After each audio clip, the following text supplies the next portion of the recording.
प्रश्नावली 5.2 समांतर श्रेणियां।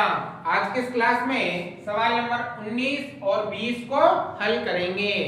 आप इन सवालों को ध्यान से समझें, बहुत ही आसान है और आसान तो हम बना देते हैं क्योंकि तरीका हम इतना आसान बताते हैं कि सभी सवाल बहुत ही आसान हो जाते हैं। बच्चों समझ में आए तो लाइक शेयर सब्सक्राइब जरूर से जरूर कीजिएगा। तो देखो सवाल नंबर 19, सुब्बा राव ने 1995 में रुपए 5000 के मासिक वेतन पद कार्य आरंभ किया और प्रत्येक वर्ष रुपए 200 की वेतन वृद्धि प्राप्त हुई। किस वर्ष उसका वेतन रुपए 7000 हो गया? तो देखो सुब्बा राव ने 1995 में 5000 की तनख्वाह से कार्य आरंभ किया। अब प्रत्येक साल उसके 200 रुपए बढ़े, तो आपको ये बताना है कि किस वर्ष उसकी जो तनख्वाह है कितने साल में 7000 रुपए हो जाएगी, ये बताना है।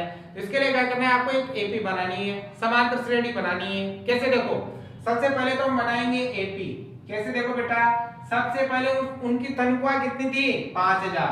तो ये आ गया आपके पहला पद 5000। ठीक है। अब प्रत्येक साल 200 रुपए की वृद्धि हुई, मतलब इस साल उसे 5000 मिले तो अगले साल कितने मिलेंगे? 5200। तो अगला जो पदों का हो जाएगा 5200। ठीक है। फिर 200 रुपए की वृद्धि हुई, प्रत्येक साल 200 रुपए बढ़ते जा रहे हैं, तो अगले साल तनख्वाह हो जाएगी 5400 रुपए, 200 और जुड़ जाएंगे। ऐसे करते करते करते आपको बताना है कि उनकी तनख्वाह 7000 कब हो जाएगी। तो ये बन गए आपके एपी, बन गए एपी। या फिर आपको एपी बनाने की आवश्यकता ही नहीं है। कैसे? डायरेक्ट भी कर सकते हो। डायरेक्ट कैसे?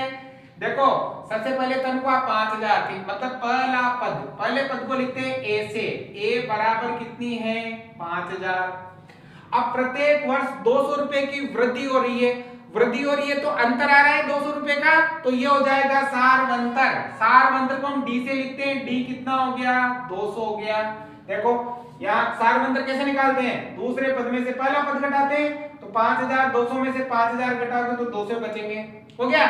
अब किस वर्ष उसका वेतन 7000 हो जाएगा? अब ये 7000 लास्ट है, मतलब अंतिम है, तो अंतिम पद को ए एन से लिखते हैं। अंतिम पद कितना है? 7000। ठीक है। अब ज्ञात करनी है पदों की संख्या, मतलब एन ज्ञात करना है। क्या ज्ञात करना है? एन। तो कैसे ज्ञात करते हैं? एनवा पद ज्ञात करने का सूत्र लगाते हैं। तो बताओ सूत्र क्या है? ए एन बराबर a plus n minus 1 into d. ठीक है। एनवा पद ज्ञात करने का फॉर्मूला है। एन अंतिम पद कितना है? 7000 बराबर ए पहला पद कितना है? 5000 प्लस एन हमें ज्ञात करना है माइनस 1 इंटू डी। डी कितना है? 200। तो ये 200। अब देखो एन ज्ञात करना है तो क्या करना होगा? 5000 का इधर पक्षांतरण, 200 का इधर पक्षांतरण, 1 का भी इधर पक्षांतरण, सबका इधर पक्षांतरण करना है। तो देखो सबसे पहले किसका पक्षांतरण होगा? 5000 का। ये प्लस का है, इधर आते किसका हो जाएगा? माइनस का। तो देखो 7000 माइनस 5000। अब देखो 200 को भी इधर लाएंगे, 200 यहाँ गुणा में है तो इधर आते हो जाएगा आपके भाग में, बराबर बचेगा n माइनस 1। एक का भी इधर पक्षांतरण होगा, अभी थोड़ी देर में हो जाएगा। तो देखो कैसे? 7000 में से 5000 गए तो यहाँ बच गया आपके 2000 और बटे में 200 बराबर n माइनस 1। देखो 2 जीरो से 2 जीरो कट गई, 2 का भाग इसमें जाएगा 10 बार, तो 10 बराबर आ गया n माइनस 1। अब 1 का भी इधर पक्षांतरण कर लेंगे तो n बराबर हो जाएगा 10, ये माइनस का इधर आते हो जाएगा प्लस का, तो n बराबर हो गया 11। तो बताओ उसकी तनख्वाह कितने साल में हो जाएगी? 11 साल में। कितनी हो जाएगी? 7000 हो जाएगी। तो सुब्बा राव की जो तनख्वाह है वो 11 वर्ष में कितनी हो जाएगी? 7000 हो जाएगी। आगे समझ में? वेरी वेरी इंपॉर्टेंट क्वेश्चन है और आसान भी है, सिंपल है। सबसे पहले तनख्वाह 5000 थी तो पहला पद हो गया, हर साल 200 रुपए बढ़ रही है तो अंतर 200 का आया तो ये सारवंतर हो गया, और लास्ट में तनख्वाह 7000 हो रही है तो ये अंतिम पद हो गया। अब देखो ए है, डी है, ए एन है, तो बचा क्या? एन ही बचा एनवा पद के सूत्र में, तो एन ज्ञात कर लेंगे। सेम 20वां सवाल भी ऐसा ही है। समझ में आया? आ गया ना भाई? अब देखो 20वां सवाल सेम सवाल नंबर 19 की तरह ही है। तो देखो रामकली किसी वर्ष के प्रथम सप्ताह में रुपए 50 की बचत की और फिर अपनी साप्ताहिक बचत रुपए 17.5 बढ़ाती गई। nवें सप्ताह में उसकी साप्ताहिक बचत रुपए 207.50 हो जाती है। तो n ज्ञात कीजिए। तो देखो सेम है, यहाँ पर भी आप चाहो तो एपी बना सकते हो या फिर बिना एपी के भी कर सकते हो। देखो प्रथम सप्ताह में कितने बचाए उसने 50 रुपए, प्रथम सप्ताह में मतलब वो पहला पद हो गया। तो देखो यहाँ पहला पद बोले तो a बराबर कितना है 50, ठीक है।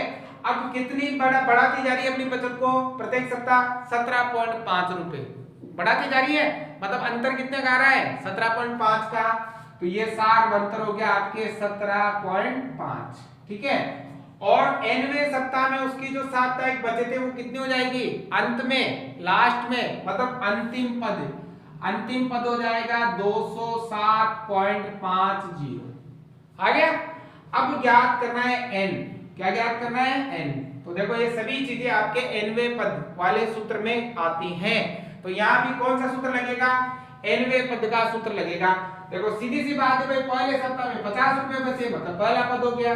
अब हर सप्ताह वो अपनी बचत को 17.5 बढ़ाती जा रही है, तो अंतर आ गया 17.5 का, और लास्ट में उसकी बचत कितनी हो रही है 207.50, तो ये अंतिम पद हो गया। अब लगाओ nवें पद का, तो an बराबर a plus n minus 1 into D, ये होता है nवें पद का सूत्र। अब देखो an मतलब अंतिम पद कितना है 207.50, ठीक है, बराबर a मतलब पहला पद 50, n ज्ञात करना है माइनस 1 इंटू डी का मान 17.5 हो गया। अब देखो n ज्ञात करना है तो 50 का भी इधर पक्षांतरण, 17.5 का भी इधर पक्षांतरण, और थोड़ी देर बाद 1 का भी इधर पक्षांतरण करना है। तो करो पक्षांतरण 207.5, अब दशमलव के बाद जीरो लगाओ, पीछे जीरो का कोई मतलब नहीं है, तो आप चाहो तो लगा सकते हो या कोई आवश्यकता नहीं है। ये प्लस का किधर आते हो जाएगा माइनस का, ठीक है, लगा दो, ये लो। और ये गुणा किसमें आ जाएगा भाग, ये आएगा 17.5 और उधर बचेगा n माइनस 1, ठीक है। 207.50 में से घटाएंगे 50, तो 50 देखो 207 में से 50 घटा लो, 207 में से 50 घटाएंगे तो बचेगा 157, और पॉइंट कितना पीछे 50, तो भाग आ जाएगा 17.5 और बराबर में आ जाएगा n माइनस 1। अब देखो इसका भाग इसमें देना है ना। अब देखो इसके पॉइंट के पीछे आप कितनी भी जीरो लगाओ कोई फर्क पड़ने वाला नहीं है, हो गया। अब देखो पॉइंट के बाद 2 अंक, पॉइंट के बाद 2 अंक, तो पॉइंट से पॉइंट कट जाएगा, जीरो से जीरो भी कट जाएगा। अब दोनों में भाग देना है तो 25 का भाग चल जाएगा दोनों में, तो 25 का भाग इसमें देंगे तो 25 7 175, 7 बार 25 का भाग इसमें दोगे ना तो 7 बार जाएगा, और 25 का भाग देखो इसमें 6 बार, 25 की 150 बच गया, 7 हो गया 75, 25 थी 75, 63 बार। अब 7 का भाग 63 में जाएगा 9 बार, तो क्या आ गया 9 बराबर n माइनस 1। हमें मान ज्ञात करना है n का, तो a का इधर पक्षांतरण, माइनस का है तो जाएगा आपके प्लस का, तो n बराबर आ गया आपके 10, तो n का मान कितना हो गया 10 हो गया, मतलब 10 सप्ताह में उसकी बचत हो जाएगी 207.50 रुपए हो जाएगी। आगे समझ में। तो ये प्रश्नावली 5.2 आपके समाप्त हुई। उम्मीद करता हूँ आपको सभी सवाल अच्छी तरह से समझ में आए होंगे। समझ में आया हो तो लाइक शेयर सब्सक्राइब जरूर से जरूर कीजिएगा।